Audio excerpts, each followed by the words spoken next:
My sister died during postpartum and I'm a complete wreck. My 28-year-old sister gave birth to her first daughter 2 weeks ago. I 17F was in the hospital together with my parents and her husband.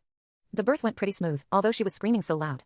I was so excited to be an auntie and holding my newborn niece in my arms was a precious moment.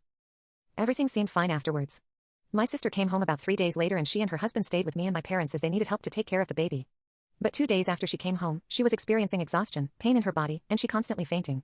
She kept insisting that she was fine, but our mother said that fainting is not fine and brought her back to the hospital, where they discovered an infection or internal bleeding or both somewhere in her body and they were unable to treat it in time despite giving her mounds of antibiotics before she passed away 2 days later.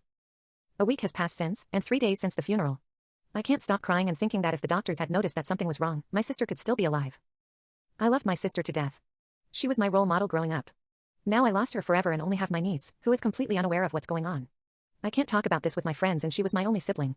My parents aren't helping much as they're also grieving, so I don't know what I'm expecting to get from here, but I'm just a complete freaking wreck.